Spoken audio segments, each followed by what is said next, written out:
to this channel, please click subscribe below, like this video, and hit the notification button below. Stay tuned.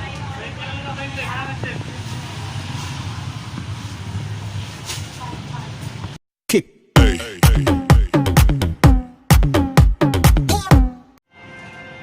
So its first procedure here is to fill up your name and and phone number.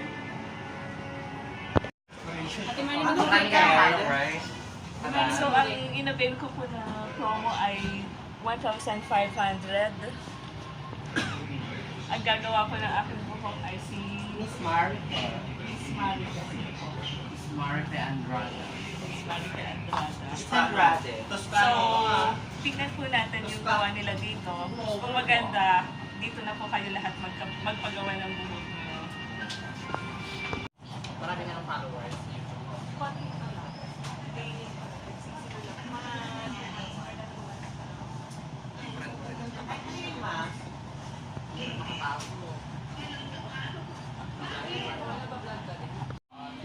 Sunod ka na.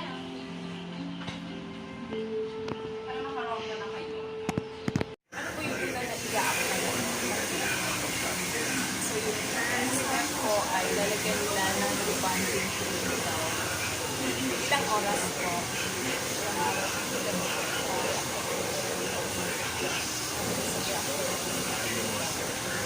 So 1 hour daw. Depende sa reaction ng hair ko. Pero pwedeng mas mabilis kung mas madali or mas matagal depende sa reaction ng hair.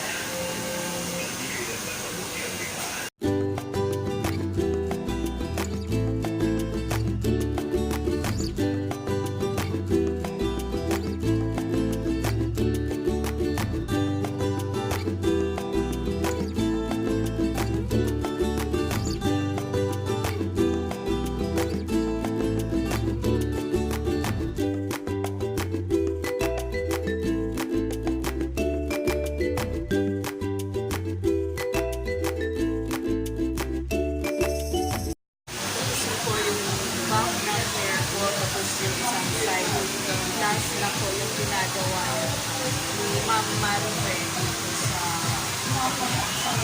and after that, 1 hour pa po ang tayo bago yung next week na mamaya po ganyan lang po yung ginagawa. Pinag-divide po yung hair ko ng 3 section. Ito na po yung before, tapos sa magkabilaan side. So, malinis lang po na section ang ginagawa nila sa paglalagay ng last na po na section ilalagay nila medyo buhal-hal po kasi yung at saka nagkandang po dito pero so nahihirapan po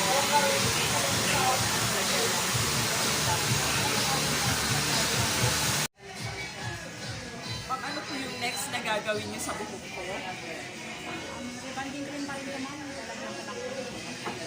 Talagang Na ano po? Rebonding. So, next step po, rebonding cream pa rin. So, as usual, isa-section na naman po yung buhok ko.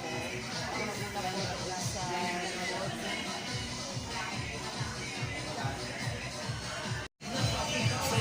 Yung side na po ng buhok ko ang nilalagyan na yung Mama Rivera. Pero wala, ang nilagyan nila ng cream, kaya kalahati lang ng length ng buhok ko. Ngayon, binubuo na po nila hanggang sa baba. Parang kinukulo na po yung cream hanggang sa dulo ng buhok ko. Tapos pagkatapos ng isang side sa kabilang side. Tapos ilang pong oras ulit at hihintay mo?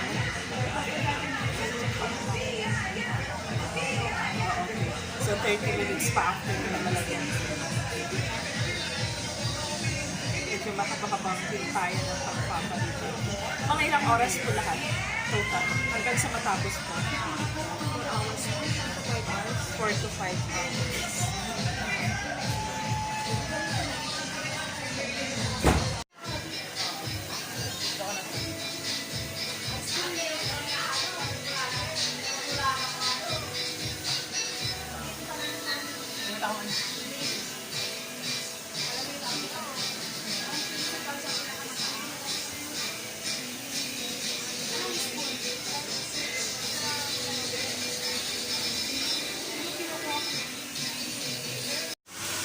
So after 30 minutes plus another 30 minutes ginagawan ko, tapos roller na ko kasi. So alam ko ano yung next na ilalagay. Kaya ano yung next na ilalagay after mo? Ano yung tawag na ilalagay after mo? Ay, bakal ka na. Ano siya bakal na? Ano yung perfect na? So abangan niyo po kung anong itsura ko after maunat ang buhok ko.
yan ako yung last na i-apply. At last week. Mga ilang minutes ko rin po yan. 15 days. Eh, yung 3 to 10 pang ilang minutes na. So, another 8 na po. Matapos ko. Ang pinili ko kulay ay virgin. Never ko may pagkaransa. Pero washable naman daw in 21 days or 21 washes. Ito try lang lang po natin for a change.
Pang last na step naman ito.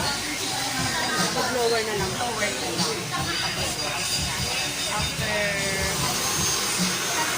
5 hours.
Hi guys, we just got home from the parlor. We went there at 10 o'clock this morning and my hair finished at around 3 o'clock in the afternoon. So, more or less, ginawa po nila yung buhok ko ng mga 5 hours.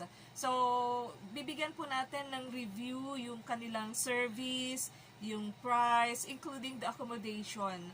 So, shout out po pala doon sa mga tumulong sa pagre-rebond ng buhok ko. Yung talagang nag-handle sa paglalagay ng cream, sa pagpaplansya ng buhok ko, at sa pag-blow dry, including haircut. Si Miss Marife. Yung isa po na nag-blow dry ng buhok ko, si si Edward, at saka yung ilang beses bang sinampo ang buhok ko. 3 beses na binanlawan yung buhok ko, si Cherry.